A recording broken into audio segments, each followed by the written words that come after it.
चलिए मैं टॉपिक पे आता हूँ, लेकिन उससे पहले हम लोग जैसे लास्ट क्लास में किया था उसी तरीके से हम बात करेंगे। किसके बारे में हम लोग बात करेंगे? किसके बारे में हम लोग बात करेंगे? क्वेश्चंस के बारे में। कहता है भारतीय संविधान के भाग, parts of the Indian constitution, parts of the Indian constitution, तो उसके बारे में अभी हम बात कर लेंगे। हाँ बिल्कुल ओके है। देखिए भाई, पहले देखते हैं कुछ क्वेश्चंस। जो क्वेश्चन है उनमें सबसे पहला क्वेश्चन हमारे सामने आ चुका है। पहला क्वेश्चन है, भारतीय संविधान की उद्देशिका के संदर्भ में निम्नलिखित कथनों पर विचार कीजिए with reference to the preamble of the Indian constitution consider the following statement. पहला कहता है उद्देशिका को संविधान का भाग नहीं माना जाता। पहला वाला बोलता है preamble is not considered the part of the constitution. Second is उद्देशिका विधायिका की शक्तियों को नियंत्रण करने का काम करती है। The preamble act control the power of the legislature. Third कहता है उद्देशिका उद्देश्य प्रस्ताव पर आधारित है, जैसे पंडित नेहरू द्वारा प्रस्तुत किया गया था। Preamble is based on the objective proposal which presented by Pandit Nehru. Question कह रहा है बेटा इनमें से कौन सा सही नहीं है, which is not correct, which is not correct. तो बताएं, जल्दी से आंसर कीजिए, मैं आपको पोल देता हूं। इनमें से कौन सा रॉन्ग है? जल्दी से बता दो मेरे को, which is not correct. 15 second में आप लोगों ने आंसर करना है इस क्वेश्चन का। 15 सेकंड के अंदर आप लोगों ने इस क्वेश्चन का आंसर करना है। जल्दी से बताइए भाई, Sudeep, Neeraj, Mayank, Virat, what is the correct answer of this question? जल्दी से बताएं, करेक्ट आंसर क्या होना चाहिए? हम्म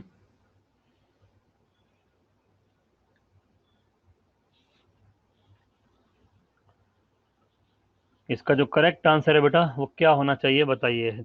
ध्रुव त्यागी जी करेक्ट हैं, नीरज ठाकुर जी का भी करेक्ट है, निखिल, कार्तिक और मुकेश, आप सबका भी सही क्वेश्चन है। आंसर जो है 52% स्टूडेंट है जिनका आंसर सही है, ओनली 1 और 2, मतलब ये रॉन्ग पूछ रहा है। Which is not correct means कौन सा रॉन्ग है? तो देखिए, उद्देश्य का संविधान का भाग नहीं माना जाता, रॉन्ग है भाई। Preamble is the part of the Indian constitution, तो ये तो रॉन्ग हो गया। First is. सेकंड वाला कहता है ये कंट्रोल नहीं करता, हाँ ओनली थर्ड ही तो है बेटा, उद्देश्य का उद्देश्य प्रस्ताव पर आधारित है, जिसे पंडित नेहरू के द्वारा प्रस्तुत किया गया था। यही तो होता है, यही तो होता है, ऐसा होता है। अब एनडीए का क्वेश्चन, तो 2 दिन मैंने आपको आसान वाले क्वेश्चन दिए थे, इसीलिए आज इस तरह के क्वेश्चन दे रहे हैं जो आपको एक आइडिया लगेगा कैसे क्वेश्चन होते हैं। तो preamble is based on the objective proposal which was presented by Nehru. Nehru ji के द्वारा, याद नहीं है, भूल गए आप लोग? तो यही करेक्ट आंसर है भाई। मैं एक बार बता देता हूं, देखिए सीधा सीधा है ये जो क्वेश्चन है, इसमें एक बार हम बात कर लेते हैं। था ना, मैंने आपको बताया था ऑब्जेक्टिव, मैं बताता हूँ कार्तिक। ऑब्जेक्टिव रेजोल्यूशन भूल गए आप? कल ही तो बताया था ऑब्जेक्टिव रेजोल्यूशन, कल नहीं सैटरडे वाली क्लास में। Resolution introduced by, introduced by Pandit Nehru, Pandit Nehru on 13 December 1946। यही तो था। It became, it became the preamble of constitution, it became the preamble of the constitution. तो यही तो था बेटा कि जो नेहरू जी थे, कौन थे? पंडित नेहरू, जवाहरलाल नेहरू। पंडित नेहरू ने, तो ये करेक्ट है, पंडित नेहरू ने उद्देश्य प्रस्ताव, उद्देश्य प्रस्ताव, प्रस्तावना प्रस्ताविका एक ही बात है। उद्देश्य प्रस्ताव कब? 13 दिसंबर, 13 दिसंबर 1946 को प्रस्तुत किया। कार्तिक क्लियर है? जो कि, जो कि आपका कब हुआ बेटा? जो कि बाद में क्या बना? प्रस्तावना बना, जो कि बाद में संविधान की प्रस्तावना बना। तो यही तो पढ़ा था, एक बार रिवाइज करना, जो लास्ट क्लास में हमने पढ़ाया था, एक बार आप लोग रिवाइज करना। चलिए नेक्स्ट क्वेश्चन पे आते हैं। प्रस्तावना में संविधान का क्या निहित है? What is contained in the preamble to the constitution? संविधान के बारे में क्या चीजें हैं बताइए जल्दी से, प्रियम्बल में कीजिए। इसका आंसर क्या होना चाहिए? बेसिक फिलोसफी, मूल दर्शन, डायरेक्ट डेमोक्रेसी, प्रत्यक्ष लोकतंत्र, कम्युनिस्ट फॉर्म, साम्यवादी स्वरूप, या क्या? 22 जनवरी को ये प्रियम्बल एक्सेप्ट हुआ, बिल्कुल। आगे ये क्वेश्चन भी आएगा विराट भाई, आगे ये क्वेश्चन भी आएगा, हमने लास्ट क्लास में ये पढ़ लिया था।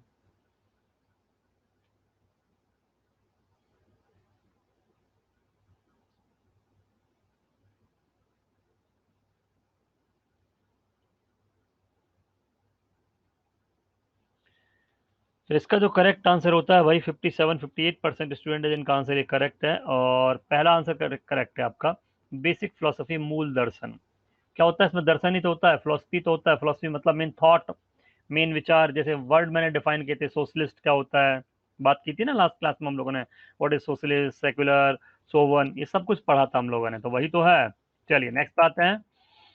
नेक्स्ट कहता है, भारत के संविधान के संदर्भ में सामाजिक, आर्थिक, राजनीतिक न्याय का उल्लेख निम्नलिखित में से किन उपबंधों में हुआ है? In which of the following provision social, economic and political justice is mentioned in the context of constitution of India? उद्देशिका प्रियम्बल में, मूल अधिकार फंडामेंटल राइट में, राज्य के नीति निर्देशक तत्व directive principle of state policies, या मूल कर्तव्य? तो मैं ऑप्शन दे दूं, आप लोग उसके अकॉर्डिंग आंसर टिक करेंगे जल्दी से, बताइए। ब्रॉडबैंड लगा लिया क्या? अच्छा,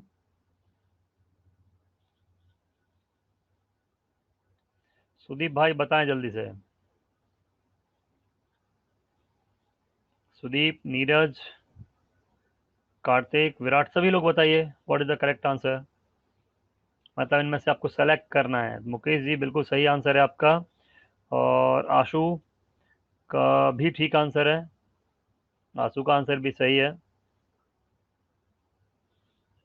तो मात्र 10% स्टूडेंट का आंसर करेक्ट है, ओनली 10% स्टूडेंट आर करेक्ट। देखिए सिंपल सा है, ये उद्देशिका है, प्रियम्बल इसमें तो लिखा हुआ है, ये कल बताया था 3 टाइप्स ऑफ जस्टिस। बट इसके अलावा एक जगह और होता है, provided by the DPSP, directive principle of state policies, आगे पढ़ाऊंगा। These are the duties of state, these are the these are the duties, these are the duties of, आगे आएगा ना बेटा, अभी ये आगे चैप्टर आ जाएगा, लेकिन अभी के लिए बस क्वेश्चन से थोड़ा दिमाग में रखो, आगे पढ़ाऊंगा। ये तो हमारा चैप्टर है, थोड़ा सा मैंने इसके बारे में इंट्रोडक्शन में बताया था। तो these are the duties of state, direction of the state, ठीक है, तो ये हम आगे पढ़ेंगे। तो अभी के लिए आपका करेक्ट आंसर 1 और 3 बोथ हो गया। ध्यान में रखना, अब हमेशा के लिए माइंड में रखना, जो चीज प्रियम्बल में होती है, जो चीज प्रियम्बल में होती है वो डीपीएसपी के थ्रू देश के नागरिकों को, स्टेट के नागरिकों को मिलती है, which is mentioned in the preamble provided by the DPSP. अभी के लिए याद रखना। नेक्स्ट कहता है, संपूर्ण प्रभुत्व संपन्न शब्द का सही अर्थ निम्नलिखित में से क्या है? What which of the following is the correct meaning of the term complete sovereignty? केवल आंतरिक मामलों में स्वतंत्र, निर्णय की शक्ति, power of independent decision only in internal matter. पहला पॉइंट, केवल वह मामलों में निर्णय की शक्ति, या फिर आपका है power to the make independent decision in internal and external both. मतलब पहला कहता है ओनली इंटरनल, दूसरा कहता है ओनली एक्सटर्नल, तीसरा कहता है भाई एक्सटर्नल एंड इंटरनल बोथ। तो कौन सा होना चाहिए? What is the means of sovereign? Sovereign means completely free, sovereign का मीन्स होता है completely free, not dependent on any other country और ऑर्गेनाइजेशन, वी आर फ्री।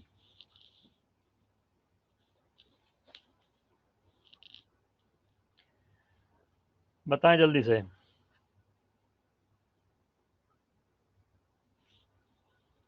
ये लगभग सभी बच्चों का आंसर सही है, 94-95% स्टूडेंट है जिनका आंसर ये वाला करेक्ट हो चुका है। ठीक है, 94% मतलब 95% मान के चल सकते हैं, मैक्सिमम स्टूडेंट ने करेक्ट आंसर किया। C is the correct answer, power to make independent decision in internal and external matter means both. तो कंप्लीट इंडिपेंडेंस ही हमारा क्या है? Complete independence is known as the sovereignty, संप्रभुता। नेक्स्ट पे आते हैं। नेक्स्ट क्या कहता है बेटा? नेक्स्ट कहता है आपका, 42वें संविधान संशोधन के द्वारा निम्नलिखित में से कौन से शब्द भारतीय संविधान की प्रस्तावना में जोड़े गए? Which of the following word were added to the preamble of the Indian constitution by the 42nd constitutional amendment? कौन से थे भाई? Select the correct answer. तो इनमें से कौन से शब्द हैं जो आपको डायरेक्टली ऐड किए गए bye the 42nd constitutional amendment act? ये मैंने आपको पढ़ाया था, ये मैंने आपको बताया था। 3 वर्ड्स वर एडेड, या 4 वर्ड्स, या 5 वर्ड्स, कितने वर्ड्स, या ओनली सिंगल वर्ड? एक ही बार अमेंडमेंट हुआ है कॉन्स्टिट्यूशन में, संविधान में हमारे में एक ही बार अमेंडमेंट हुआ है। तो कौन सा था? Socialist, secular, integrity, which word was added? बताइए जल्दी से।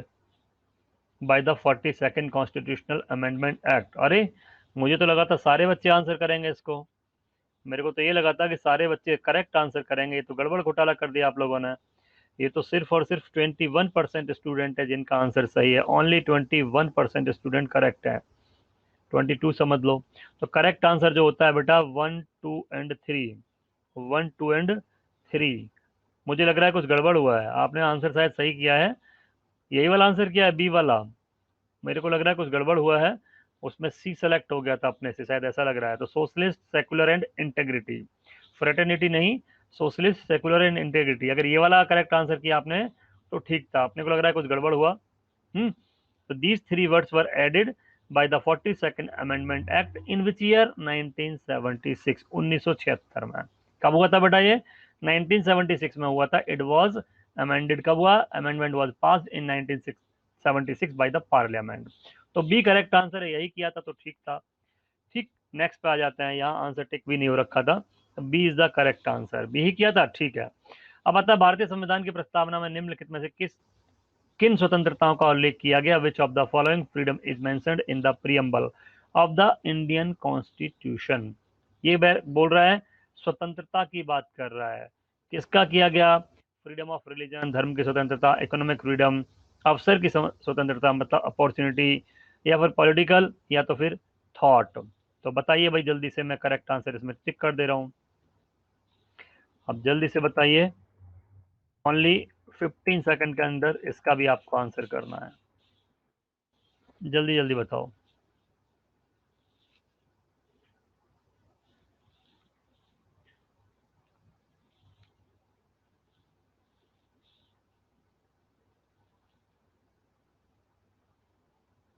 हाँ नीरज भाई, हमको पता लग गया कि आपने ब्रॉडबैंड लगवा लिया है, वाईफाई आपके यहाँ लगा हुआ है, इसलिए कोई दिक्कत नहीं है। अरे ये भी गड़बड़ किया, ये भी बहुत कम बच्चों का आंसर सही है। इसका मतलब आप गलत ही कर रहे हो भाई, इसका मतलब आप लोग ध्यान से नहीं कर रहे हो। मुझे लग रहा है टाइम बढ़ाना पड़ेगा, 20 सेकंड करना पड़ेगा आप लोगों के लिए। सी इज द करेक्ट आंसर बेटा, सी इज द करेक्ट आंसर। देखिए सिंपल है, फ्रीडम ऑफ रिलीजन होता है, 5 टाइप की फ्रीडम दी थी मैंने कल जब हमने प्रियम्बल पढ़ा था लास्ट क्लास में। तो 5 टाइप का फ्रीडम था, जिसमें रिलीजन वाला था और थॉट वाला था। तो आंसर आपका जो होता है वो आता है सी, केवल 1 और 5, मतलब 1 and 5 is the correct answer. 1 वाला करेक्ट है और आपका 5th वाला करेक्ट है। ये वाली फ्रीडम नहीं दी गई, कौन सी? पॉलिटिकल, इकोनॉमिक नहीं दिया गया। इकोनॉमिक तो जस्टिस था भाई, इकोनॉमिक्स तो, इकोनॉमिक क्या था? जस्टिस था। और अपॉर्चुनिटी, पॉलिटिकल भी जस्टिस था। और अपॉर्चुनिटी क्या थी? इक्वलिटी, इक्वलिटी दी थी अपॉर्चुनिटी वाले। तो देखिए, अब यहाँ पर इसकी डिटेल मैंने दे दी आप लोगों को, एक बार पढ़ लो क्या कहता है। भारतीय संविधान की प्रस्तावना में केवल विचार, अभिव्यक्ति, विश्वास, धर्म और उपासना की स्वतंत्रता का उल्लेख किया गया है। अतः विकल्प सी सही है। न्याय के अंतर्गत अगर न्याय बोलता है, जस्टिस अगर बोलता है, तो आपका होना चाहिए नहीं बेटा, पॉलिटिकल जस्टिस है, पॉलिटिकल फ्रीडम नहीं है, पॉलिटिकल जस्टिस है। तो न्याय के अंतर्गत सामाजिक, आर्थिक और राजनीतिक न्याय का उल्लेख है, जबकि समता, समानता के अंतर्गत प्रतिष्ठा और अवसर की समता का उल्लेख है। एक क्लियर आंसर लिखा है आपका, only the freedom of thought, expression, faith, religion and worship are mentioned in the preamble of the constitution. तो ये तो हो गई आपकी सी वाला करेक्ट इसके according. Justice refers to social and economic and political, मतलब जस्टिस कितना है? 3 टाइप का जस्टिस है। जस्टिस कितने टाइप का? They are 3 type of justice provided by preamble. उसके बाद नेक्स्ट जो कहता है वो क्या कहता है? नेक्स्ट कहता है equality of Prestige and opportunity, मतलब क्या कह रहा है? ये प्रतिष्ठा और अवसर की समानता। अब ध्यान रखना, कुछ सर कुछ समझ नहीं आ रहा, ऐसे तो क्वेश्चन आएंगे, क्यों नहीं आ रहा भाई? जो पढ़ा था मैंने आपको, क्या कहा था भूल गए आप लोग? फिर से बताता हूँ। मैंने आपको ये कहा था कि जब हम प्रियम्बल पढ़ते हैं तो प्रियम्बल में हम लोगों ने फ्रीडम कितनी टाइप का था? देर आर 3 टाइप्स, नहीं 4 टाइप, नहीं 5 टाइप। कितना फ्रीडम जो था बेटा, स्वतंत्रता कितने टाइप का था? 5 टाइप का। मुझे लग रहा है टाइम बढ़ाना पड़ेगा, मैंने 15 सेकंड दिया था, इस बार 20 सेकंड दूंगा। तो 5 टाइप्स का तो फ्रीडम है, पहला पॉइंट। जस्टिस कितने टाइप का था?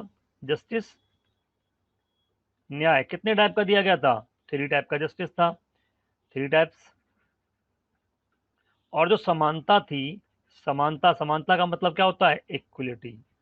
समानता का मतलब क्या होता है? इक्वलिटी होता है। इक्वलिटी आपकी कितनी टाइप की थी? 2 टाइप्स की थी। कार्तिक अभी ठीक है? देखो सभी लोग ध्यान से देखो, यहाँ पर कितने टाइप का फ्रीडम है? ये वाला है, यही तो है बेटा। एनडीए, सीडीएस, यूपीएससी, अगर आपका कोई भी एग्जाम यूपीएससी कंडक्ट कराता है, सिविल सर्विस वगैरह हो, कोई भी हो, तो उसमें यही तो क्वेश्चन आते हैं। आपको स्टेटमेंट के बेस पे क्वेश्चन आते हैं, कई क्वेश्चन को मिला के क्वेश्चन बनता है। तो अब देख लो कितने कितने टाइप का क्या क्या है, यही तो मैं आपको बता रहा हूँ। क्लियर है? आप ध्यान में रखना। पेपर में टाइम लिमिट नहीं होती पर क्वेश्चन, बट एक्चुअली बेटा वहाँ टाइम लिमिट होती है पेपर में, वहां भी टाइम लिमिट होती है, उतनी टाइम में कंप्लीट करना है जितना वो टाइम आपको देते हैं। अब इसके अलावा भारत के नागरिकों के व्यक्ति की गरिमा, राष्ट्र की एकता, अखंडता सुनिश्चित करने वाली बंधुता बढ़ाने का भी उल्लेख है। ये डिटेल दी है, एक बार और पढ़ लेना बाद में। उल्लेखनीय है कि प्रस्तावना में भारत को एक संपूर्ण प्रभुत्व संपन्न समाजवादी पंथ निरपेक्ष लोकतंत्रात्मक गणराज्य बनाने की बात की गई है। तो apart from this there is a mention of increasing the fraternity which ensured the dignity of person and unity and integrity of the nation among the citizen of India. It is worth mentioning that in the preamble there is talk to making India and a complete sovereignty, socialist, secular, democratic republic. Next question, Bharat के संविधान के उद्देश्य का मतलब प्रस्तावना, मतलब preamble के संबंध में निम्नलिखित में से कौन सा कथन सही नहीं है? इस बार मैं टाइम थोड़ा बढ़ा दूंगा आप लोगों के लिए। विच of the following statement regarding the preamble of the constitution of India is not correct? सही से ध्यान से पढ़ो, मैं आपको पोल दे रहा हूं, 25 सेकंड वाला पोल दे रहा हूं इस बार, 25 सेकंड। ध्यान से पढ़ना और आंसर करना बेटा, ध्यान से पढ़ना फिर आंसर करना, कोई जल्दबाजी नहीं है, आराम से टाइम लो फिर करो। 25 सेकंड होते हैं, बहुत होते हैं 25 सेकंड। इस बार रॉन्ग मत करना, ध्यान से पढ़ोगे आंसर मिल जाएगा।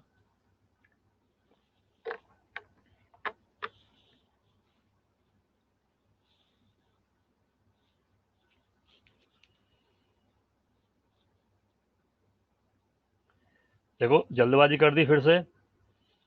योगेश का आंसर सही है, फिर भी कार्तिक वेरी गुड, नीरज का बहुत बढ़िया, उसके बाद निखिल का भी सही आ गया, आशु का भी सही आ गया बेटा, बंटी रॉन्ग हो गया, आकाश ध्यान से करो भाई, और विराट, सभी लोग। अगर किसी बच्चे ने आज पहली क्लास ज्वाइन की है तो इस क्लास के बाद एक बार दोबारा से पुरानी क्लासेस रिकॉर्डेड देख लेना, जिनको समझ नहीं आया है और जिन्होंने ज्वाइन किया वो तो स्टार्टिंग से रिकॉर्डिंग देखेंगे। 43.75% स्टूडेंट हैं जिसका आंसर सही है। एक बार समझाता हूं मैं। पहला कहता है preamble is a part of the constitution, yes correct, 100% sure. इसमें संविधान के उद्देश्य का उल्लेख है, तब पर्पज है, बिल्कुल सही बात है, पर्पज है, मेन फिलोसफी है, मेन ऑब्जेक्टिव्स हैं, तो पर्पज और इंट्रोडक्शन और ऑब्जेक्टिव्स कुछ भी लिखा मिले are mentioned in the preamble.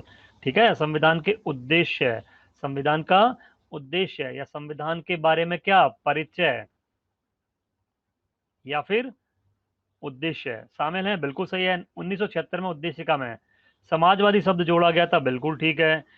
शब्द पंथ निरपेक्ष मतलब the term secular was always a part of the preamble, no, wrong है। क्यों रॉन्ग है?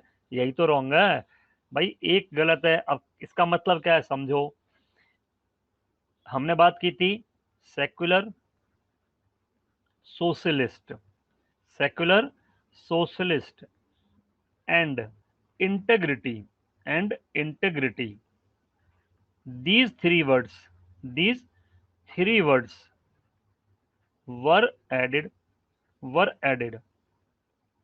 in the preamble by by the क्या, by the 42nd constitutional amendment act, 42nd constitutional amendment act, मतलब original में नहीं था, 1976। it means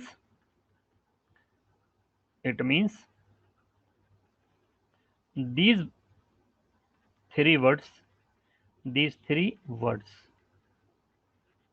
not mentioned, were not mentioned in the original constitution. Original constitution, समझ गए? मतलब सीधा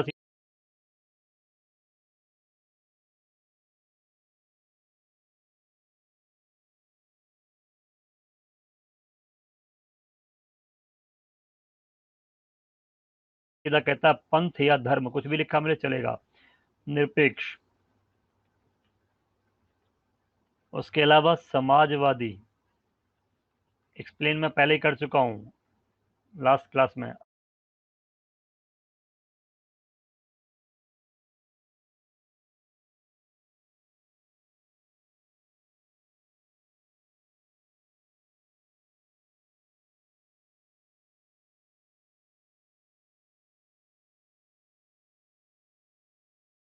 अखंडता, इन तीन शब्दों को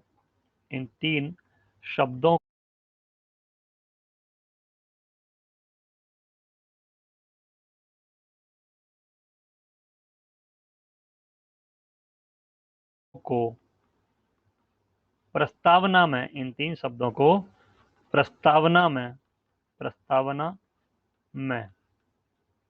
42वें संविधान संशोधन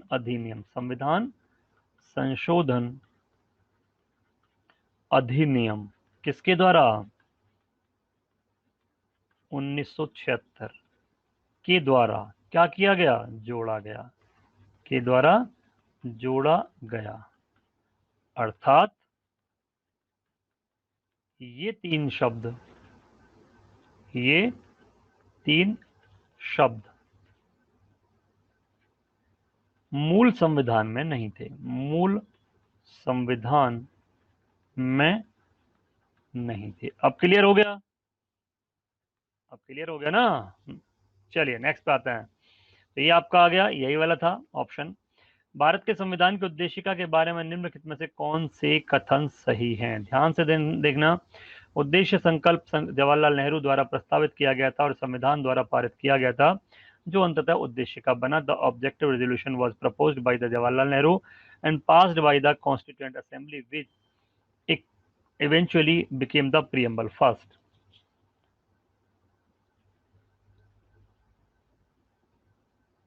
अगर मैं आपको हिस्ट्री ज्योग्राफी भी टीच करता तो 169 नंबर होते। अरे वाह, बहुत बढ़िया, मतलब पास आप हो जाते, क्वालिफाई कर जाते, सिलेक्शन हो जाता। अब भी हो जाएगा, टेंशन मत लो। नेक्स्ट आता है, उद्देशिका का विचार संयुक्त राज्य अमेरिका से लिया गया है और समाजवादी पंथ में चीज जोड़े गए। उद्देशिका भारत के नागरिकों के मूल अधिकारों को समाहित करती है। तो बताओ बेटा, मैं इसमें टिक कर दे रहा हूँ ऑप्शन आप लोगों को। क्वेश्चन बोल रहा है कौन सा करेक्ट है, यही बोल रहा है ना, कौन से सही है। तो बताइए भाई क्या होना चाहिए। ये भी आपको, मैं आपको 25 सेकंड का टाइम दे रहा हूँ। देखते हैं, 22 सेकंड का टाइम है आपके पास। जल्दी से बताइए, बहुत ध्यान से पढ़ना फिर आंसर करना बेटा। एक बार ध्यान से पढ़ना फिर आंसर करना, जल्दबाजी में रॉन्ग नहीं होना चाहिए।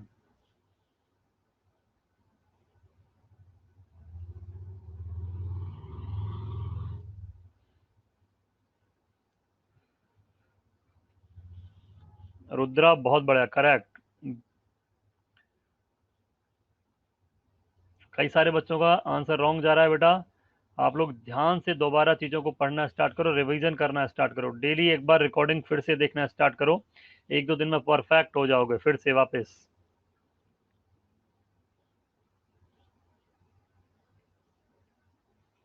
तो देखिए भाई, जो करेक्ट आंसर किया है वो 55%, 56% स्टूडेंट है जिनका आंसर सही है। और आंसर देखिए, सिंपल सा पॉइंट है। क्या कहता है? The objective resolution was proposed by Jawaharlal Nehru, अभी अभी बताया था, and passed by the constituent assembly which eventually became preamble. यही तो हमने पढ़ा था, तो पहला करेक्ट हो गया, फर्स्ट इज करेक्ट। दूसरा कहता है द आइडिया या the preamble was conceived from the constitution of United State, मतलब the idea of preamble is taken from USA. यही बोला है, कल बात की थी हमने इसके बारे में। फिर आता समाजवादी एवं पंथ निरपेक्ष शब्द 42वें संविधान संशोधन के द्वारा जोड़े गए।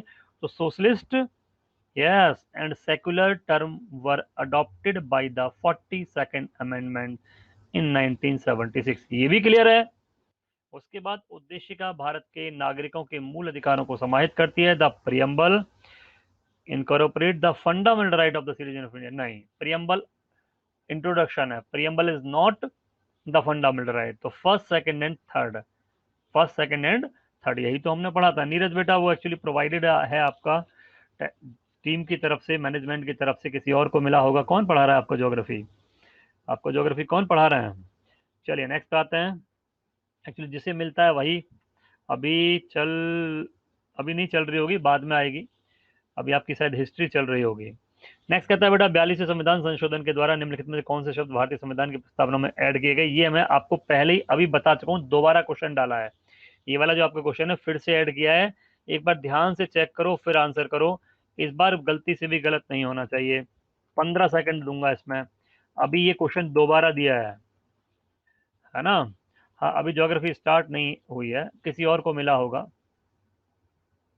मैम को मिला है ना? हिस्ट्री ज्योग्राफी उनको मिला है, कोई दिक्कत नहीं, पढ़ो आराम से, ध्यान से।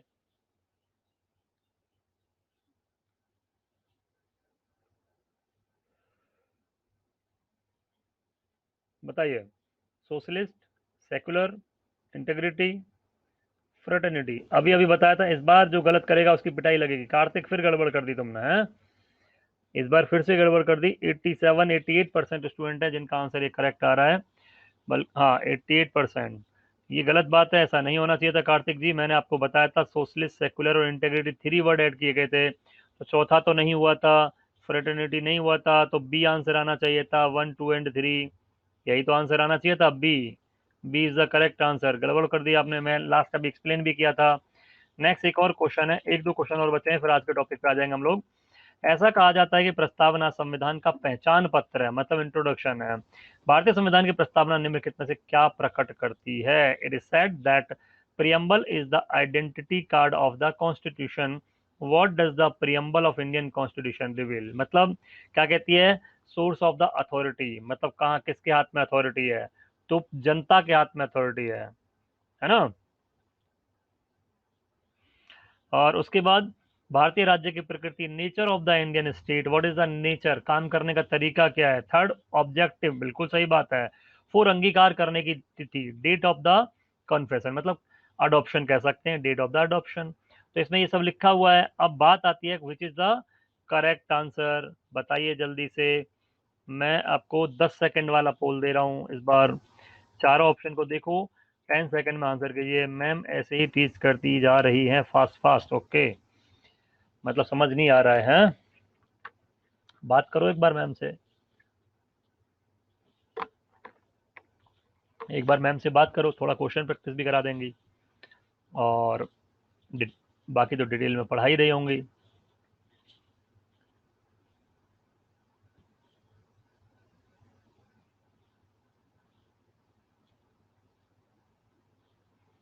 बताओ बेटा, जल्दी जल्दी बता दो।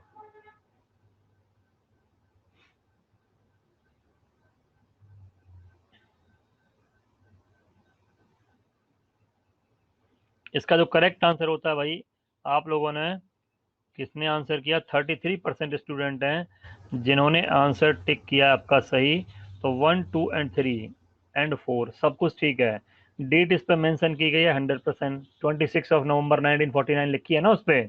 ऑब्जेक्टिव ये होता ही होता है, नेचर ये होता ही, ऐसे पता लगता है स्टेट का नेचर क्या है। और बेटा सोर्स ऑफ अथॉरिटी है ही है, तो सब कुछ तो ठीक है, करेक्ट है, ऑल करेक्ट। नेक्स्ट, संविधान सभा ने सर्वसम्मति से उद्देश्य प्रस्ताव को कब स्वीकार किया, कब पारित किया? When did the constituent assembly, बताइए, पास द ऑब्जेक्टिव रेजोल्यूशन, मतलब प्रियम्बल।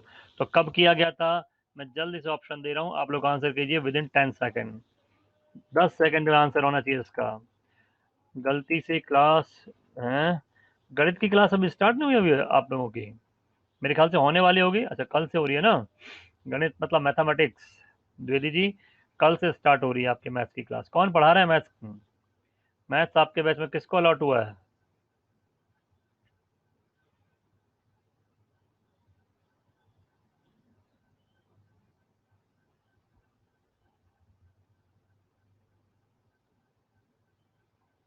अक्षय, योगेश और कार्तिक, निखिल, सही है। 9 जुलाई से टाइम है। ठीक है, कौन पढ़ाएंगे बंटी भाई? कौन पढ़ा रहे हैं? ध्यान से करते रहो। 46% स्टूडेंट का सही है। अभी आप ही लोगों ने कुछ देर पहले बताया था मेरे को, अभी तो बताया था आप ही लोगों ने कि सर 22 जनवरी 1947 को आया था। देखो 13 दिसंबर जो था, 13 दिसंबर को हुआ था प्रपोज्ड, है ना? क्या हुआ था? Proposed 13 December 1946। तो ये प्रपोजल की बात नहीं कर रहा है, ये पारित करने की बात कर रहा है, ये पास करने की बात कर रहा है। ये कब की क्या बात कर रहा है? पास जो हुआ था। ओके अखिल सर, ठीक है। 22 जनवरी 1947। तो दोनों ध्यान में रखेंगे। प्रपोजल आया था इसका इस डेट को बाय नेहरू जी, एंड पास जो हुआ था 22 जनवरी 1947। आदित्य राव है। ओके, नेक्स्ट बात है, तो इसकी डिटेल है। 13 दिसंबर 1946 को पंडित जवाहरलाल नेहरू के द्वारा उद्देश्य प्रस्ताव को संविधान सभा में पुनर्स्थापित किया गया। इसे 22 जनवरी 1947 को लागू किया गया, पारित किया गया। The objective resolution was introduced, यही पढ़ा था ना मैंने अभी। The constituent assembly on 13 December 1946 by Pandit Nehru. It was passed on January 22, 1947. This is the correct answer. चलिए, अब आज का जो टॉपिक है बेटा, हम उस पर आ जाते हैं। आज का हमारा जो टॉपिक है वो है parts of the Indian constitution. भारतीय संविधान के भाग क्या है भाई? Part of the Indian constitution, छोटा सा टॉपिक है। पहले हम चीज की बात कर लेते हैं, यहाँ से एक चीज मैं ऐड कर देता हूं, फिर हम आगे की बात करेंगे। देखिए, ऑन 26 ऑफ जनवरी 1950, 26 जनवरी 1950 को 20 मतलब आता है इंडियन कॉन्स्टिट्यूशन में क्या क्या था? तो पार्ट्स, पार्ट्स को डिवाइड किया गया था आर्टिकल्स में। Parts were divided into articles. कुछ पार्ट्स जो बड़े वाले हैं वो चैप्टर्स में भी डिवाइडेड है। एंड उसके अलावा जो दूसरी तीसरी चीज थी वो क्या था? स्केड्यूल और शेड्यूल, मतलब अनुसूचियां। ध्यान से देखते रहना, जिसको जो डाउट हो उसके बाद बोलेगा। पहले मैं जो पॉइंट समझा रहा हूँ क्लियरली समझ लो। पार्ट्स होता है भाग, आर्टिकल जो है बेटा वो होते हैं आपके अनुच्छेद, मतलब एक तरह से कह सकते हैं हेडिंग्स अंडर पार्ट्स। तो देर वर कितने? 22 parts in the constitution of India on 26 of January 1950, which were divided into 395 articles.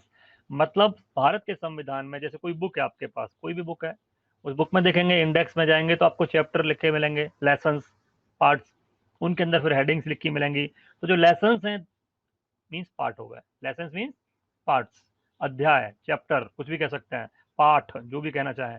तो वो आपके भाग हो गए, पार्ट्स हो गए। कितने थे? 22। जब आप उनमें पढ़ना स्टार्ट करते हैं तो पॉइंट में दिया जाता है चीज़ों को। पॉइंट में मतलब जैसे पहला हो गया इंट्रोडक्शन, प्रीअम्बल के रूप में। सेकंड में जो आ गया आपका part number 1, union and it's territory. Second वाली चीज उसके बाद नेक्स्ट वाला चैप्टर आ गया पार्ट नंबर 2। पार्ट नंबर 2 में आपका हो गया कौन क्या? Citizenship. Part number 3 fundamental right. तो ऐसे पार्ट्स को डिवाइड किया गया है। हम आज की बात नहीं कर रहे, हम बात कर रहे हैं पहले on 26 of January 1950 there were 22 parts in the Indian constitution. Article were 395 and schedules were 8। Schedules या अनुसूचियां क्या होती हैं? अगर कोई चीज इंडियन कॉन्स्टिट्यूशन में ज्यादा इंपॉर्टेंस रखती है, ज्यादा महत्वपूर्ण है, तो उसको अलग से रखा जाता है, just like appendix, sources, schedule के रूप में। अब बात करते हैं आज की हालत क्या है भाई, एट प्रेजेंट। तो यहां पर लिखेंगे till the date, till the date parliament, parliament passed, till the date parliament passed 104 constitutional amendment act, amendment act. अभी बात करेंगे सुमित, अमेंडमेंट एक्ट। अभी तक, अभी तक, अभी तक भारतीय संसद के द्वारा, किसके द्वारा? भारतीय संसद के द्वारा, भारतीय संसद के द्वारा कितने? 104 अनुच्छेद, मैंने पहली वाली क्लास में बताया भी था आप लोगों को। 104 संशोधन, 104 संशोधन संविधान में हाँ, जीएसटी वाला 101 था। संविधान में किए जा चुके हैं, संविधान में किए जा चुके हैं। अब बात आती है जब अमेंडमेंट होता है तो क्यों होता है? Changes in the constitution is known as the amendment. Bharat के संविधान में जो भी चेंजेस हैं, बदलाव हैं, वो संशोधन के रूप में जाने जाते हैं। तो सबसे पहली बात आती है कि जो पार्ट्स हैं वो कितने हैं। नाउ अगर हम बात करें, नाउ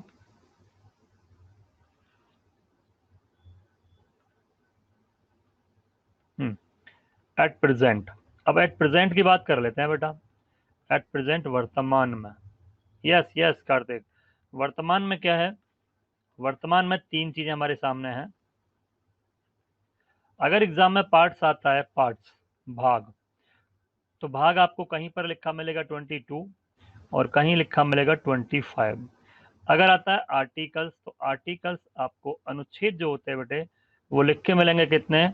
वो आपको लिख के मिलेंगे कहीं पर 395, कहीं पर 448, कहीं पर 467, कहीं 497। आपको क्या टिक करना है वो मैं बताऊंगा। और ये लिखा मिलेगा आपका 12, क्या? स्केड्यूल या शेड्यूल। क्या लिखा मिलेगा? शेड्यूल 12 लिखा मिलेगा। अब इसका मतलब क्या है, क्या टिक करना है? तो समझो फिर से पॉइंट। अगर हम लोग बात करें किसके बारे में, सबसे पहले बात कर लेते हैं स्केड्यूल्स, शेड्यूल, अनुसूचियों के बारे में। अनुसूची जो है बेटा सीक्वेंस में जो बढ़ाई गई वो कैसे ऐड की गई? Added after 8। आफ्टर 8 के बाद कौन सी आती है? 9, 10, 11 and 12 added with these numbers, with these numbers। ठीक है ना? इस तरीके से ऐड की गई हैं। आफ्टर 8 के बाद 9, 10, 11, 12 new schedules. But in article, but in article, but in article. लेकिन अनुच्छेद में क्या हुआ? लेकिन अनुच्छेद में क्या हुआ बेटा? After 395, after 395, 396, 397, 398 not added. ऐसे नहीं हुआ, फिर क्या हुआ? In article number, in article number 21 A added, a part added, a article added, sub article added. 51 A, ये एडेड, हिंदी में का बोलते हैं इसको। ठीक, उसके बाद 300 ए एडेड, 48 ए एडेड, 45 ए एडेड। क्लियर हो रहा है ना पॉइंट? 43 ए, 43 बी, ये वाले एडेड है। It means, it means sub articles, sub articles are added. Clear point हो गया? तो इसीलिए हम क्या कह सकते हैं, एट प्रेजेंट भी आपके कितने हैं? एट प्रेजेंट आपके जो आर्टिकल्स हैं वो same. A mean sub part, A mean sub part added through amendment, A means sub part added through amendment. Small a means subpart which was mentioned originally. Small a originally mentioned in the constitution. A capital added by the amendment. तो it means at present वर्तमान में क्या है? Article आज भी होंगे आपके 395 अगर ऑप्शन में है। इफ 395 ऑप्शन में अगर दे रखा है, ऑप्शन में अगर है तो इसी को प्रीफरेंस देंगे आप। जो प्रीफरेंस है वो आप 395 को देंगे। इफ इन एग्जाम आपका जो पेपर है अगर उसमें 395 इज नॉट मेंशनड, देन फिर क्या करेंगे? गवर्नमेंट ऑफ इंडिया की साइट के अकॉर्डिंग देन ऑप्ट, देन आपको क्या करना पड़ेगा? 448 सेकंड प्रेफरेंस उसको देंगे। पॉइंट क्लियर हुआ? अब बात कर लेते हैं पार्ट्स के बारे में। जो पार्ट्स है हमारे, जो भाग हैं, वो कितने थे? मैंने बात की थी 22। 22 के बाद 23 not added, 24 not added, 25 not added.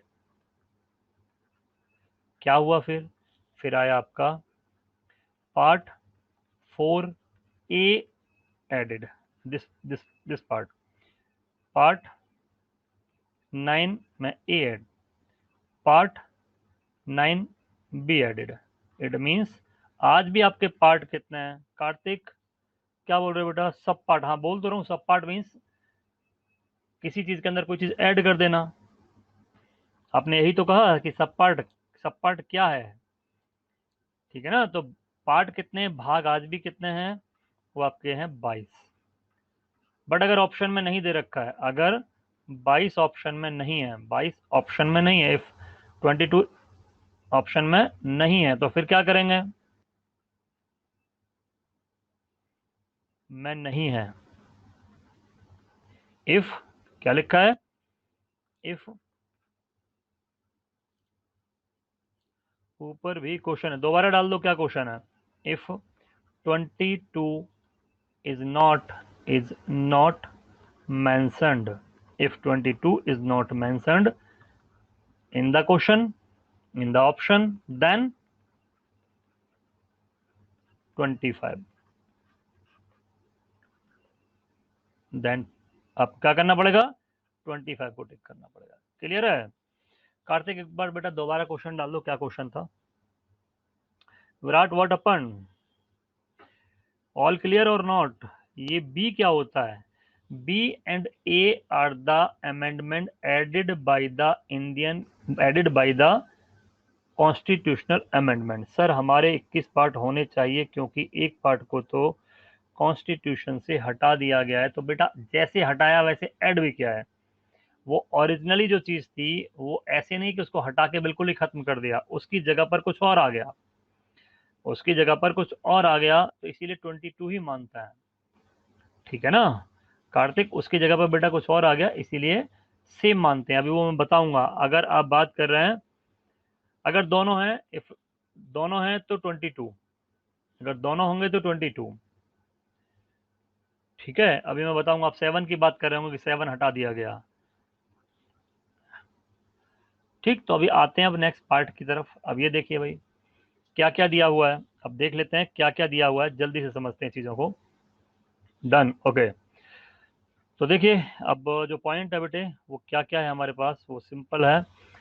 Part 1, number 1, part 1, part 1, this part 1, क्या what is given in part number 1? Mukesh अगर 22 ऑप्शन में है तो 22 ही राइट आंसर होगा। Yes yes Mukesh. तो अब आता है आपका number, part number 1, the union and it's territory, संघ और उसका राज्य क्षेत्र मेंशन किया गया है आपका पार्ट नंबर 1 में, under article number 1 to 4, under article number 1 to 4। Article 1 to 4 में क्या मेंशन है? What is mention in article number 1 to 4 in part number 1? Union and it's territory, union means India, that is Bharat should be a union of state, means group of state, ठीक है ना? जोड़ भी देते हैं, कम भी कर देते हैं, चेंज भी कर देते हैं, ऑल आर पॉसिबल। ऐड भी कर सकते हैं, उसका प्लेस चेंज भी कर सकते हैं, मेथड चेंज कर सकते हैं, हटा भी सकते हैं, सब कुछ हो सकता है। तो यूनियन एंड इट्स टेरिटरीज आपका होता है India, that is Bharat should be a union of state with strong centre. India जो कि भारत है, राज्यों का एक संघ होगा, संघ मीन्स होता है ग्रुप ऑफ स्टेट। ये आपका आर्टिकल 1 to 4 मेंशन किया गया, आगे पढ़ लेंगे। इन पार्ट नंबर 2, सिटीजनशिप, नागरिकता आपकी गिवन है, नागरिकता citizenship is mentioned in part number 2 under article number 5 to 11, 5 से लेके किस में दे रखी है? 11 के बीच में। इन पार्ट नंबर 3, ये पार्ट है, पार्ट नंबर 3, फंडामेंटल राइट, मौलिक अधिकार 12 to 35, 12 to 35।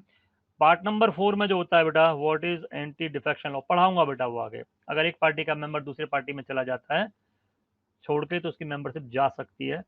वो आपका 10th शेड्यूल में होता है, 10वीं अनुसूची में होता है। राजीव गांधी जी ने पास किया था एंटी डिफेक्शन लॉ, वो मैं आगे अलग से पढ़ाऊंगा, ठीक है? शेड्यूल वाले चैप्टर में बताऊंगा। नेक्स्ट कहता है directive principle of state policies, जिसको हम बोलते हैं DPSP, is mentioned in part number 4 under article number 36 to 51. Then आता है part number 4A fundamental duties 51A। ये बाद में, अब A है इट मींस एडिड किया गया है, तो एडिड बाय कौन सा amendment act? 42nd constitutional amendment act, 42वें संविधान संशोधन, 42वें संविधान संशोधन अधिनियम 1976 द्वारा जोड़ा गया।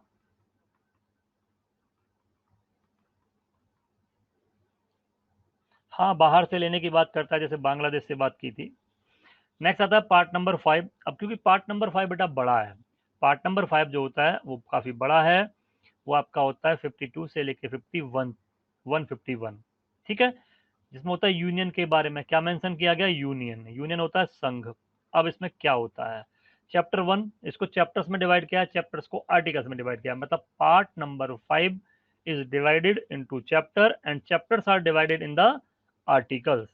तो उसको भाग को चैप्टर में सब पार्ट कह सकते हैं एक तरह से, और उसको फिर आर्टिकल्स में। तो नंबर 1 द एग्जीक्यूटिव कार्यपालिका 52 से लेकर 78 के बीच में, जिसमें प्रेसिडेंट, वाइस प्रेसिडेंट एंड आपका पीएम वो भी इसी में आता है, काउंसिल ऑफ मिनिस्टर्स वगैरह सब इसी में आता है, काउंसिल ऑफ मिनिस्टर्स, मंत्री परिषद। देन आता है चैप्टर नंबर 2 पार्लियामेंट, संसद 79 to 122। इसमें भी आपके प्रेसिडेंट सब आएंगे, प्रेसिडेंट, लोकसभा, राज्यसभा, उसके अलावा क्या होता है, स्पीकर एक्ट वगैरह जो होंगे सब इसमें आएंगे। चैप्टर नंबर 3 123 ऑर्डिनेंस पावर होती है। ऑर्डिनेंस मीन्स जब कभी सेशन नहीं होता है, there is no session exercise in the parliament, then any bill is passed by the president of India is known as the ordinance. अगर सेशन नहीं चल रहा, सत्र नहीं चल रहा, तो किसी कानून को राष्ट्रपति के द्वारा डायरेक्टली पास कर देते हैं विदाउट लोकसभा और राज्यसभा, तो उसको हम क्या बोलते हैं? अध्यादेश। क्या बोलते हैं? अध्यादेश। आफ्टर दैट पार्ट नंबर 5 का आपका 4th chapter union judiciary, article 124 to 147, it mean Supreme Court of India, Bharat का सर्वोच्च न्यायालय। देन आता है chapter number 5 CAG, comptroller and auditor general of India, to audit, किसके लिए? To audit. ऑडिट मीन्स होता है खातों की जांच करना, बैलेंस शीट प्रिपेयर करना, to prepare the balance sheet of the government of India, state government, public sector undertaking, article 148 से लेके 151। तो ये पूरा का पूरा आपका पार्ट नंबर 5 है, this is part number 5। Next part number 6 the state government, राज्य सरकार, state government, yes, vice president M Venkaiah Naidu, vice president at present M Venkaiah Naidu mentioned in executive and chairman of the Rajya Sabha also. तो 6 वाले में भी काफी बड़ा part है, 152 से लेके 237, इसमें किसके बारे में दिया गया है? स्टेट के बारे में दिया गया है, राज्य के बारे में दिया गया है।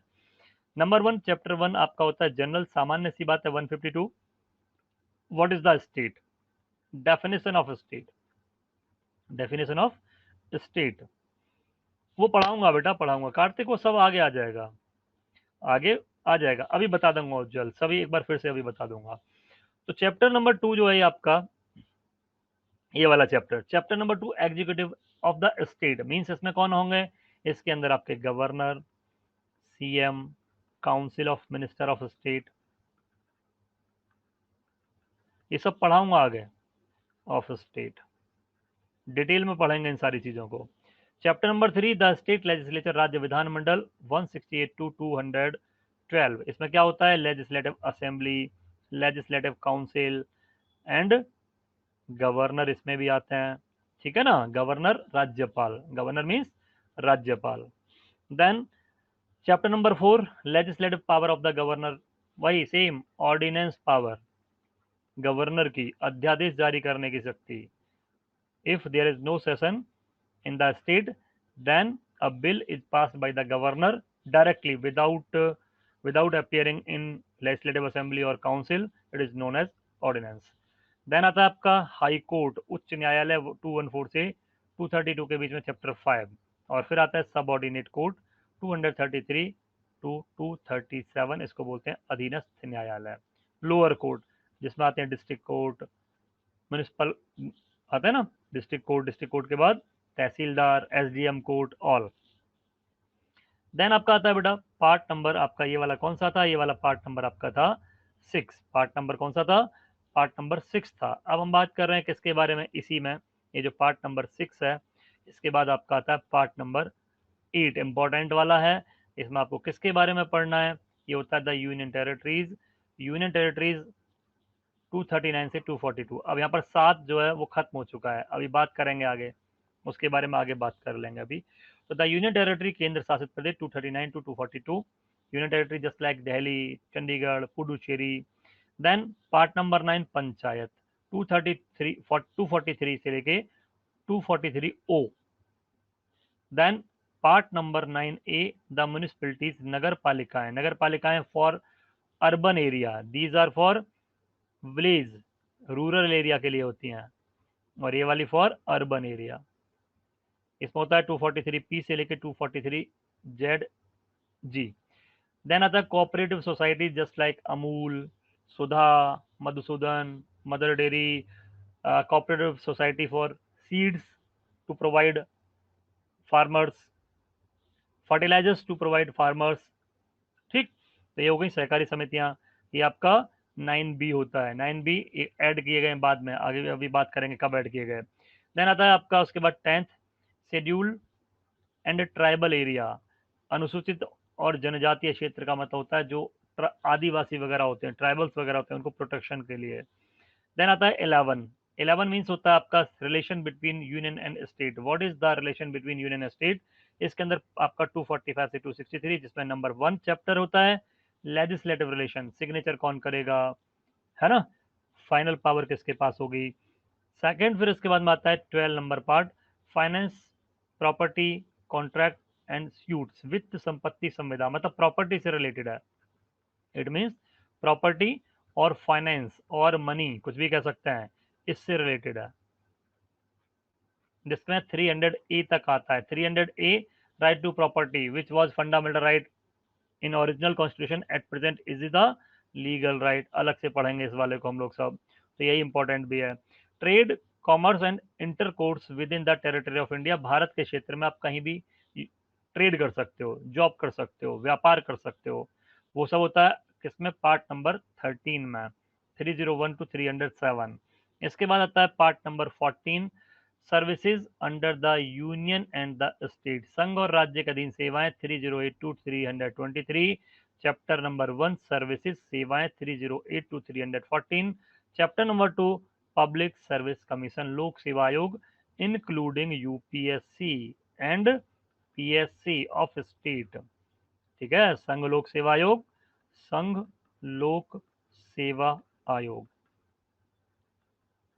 जो आपका एग्जाम कंडक्ट कराता है, एंड लोक सेवा आयोग स्टेट वाले।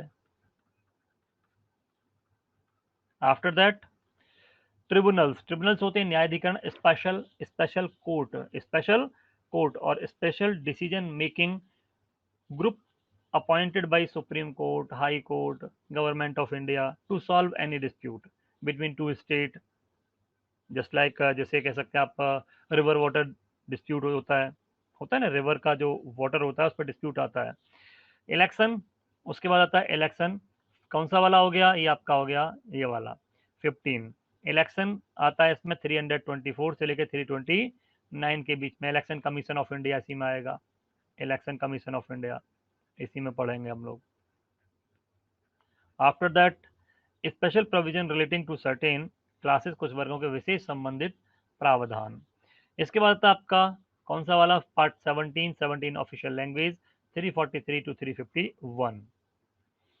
Chapter 1 language of the union, chapter 2 regional languages, chapter 3 yes language of the Supreme court, high Court and so on. ठीक है, तो ये आपके आगे पार्ट नंबर 17 में। After that part number 18 emergency provision, part 18 में होता है आपका emergency provision, amendment in part number 20 होता है कार्टेज, पार्ट नंबर 19 में होता है मिसलेनियस। उसके बाद आपका आता है पार्ट नंबर कौन सा वाला, part number 20 amendment of the constitution, संविधान का संशोधन 368। Then 21 temporary transitional and special provision 369 to 370, इसी में आपका आर्टिकल 370 था, आज भी है, जम्मू कश्मीर से रिलेटेड जो इश्यू रहा है। देन शॉर्ट टाइटल इंडिया और भारत, कॉमेंसमेंट या अथॉरिटी हिंदी और इंग्लिश दोनों में 395 से 395, 393 से 395। इसमें क्या होता है, कॉन्स्टिट्यूशन का नेम, कॉन्स्टिट्यूशन का नाम, संविधान का नाम, name of the constitution, name of the constitution. तो यही बेटा आपके पार्ट हैं। इससे ये जो पॉइंट है ये आता है आपका, नोट है part number 7 dealing with part B state was deleted by the 7th Amendment Act 1956. ये on the other hand both part 4A and 4 part 4A and part 9, ये क्या है आपका 14A were added by the 42nd Amendment Act 1976, while part number 9, ये 9 है, 9A was added by 74th Amendment Act 1992 and part 9B was added by 92nd Amendment 2001, मतलब किसको बाद में ऐड किया गया।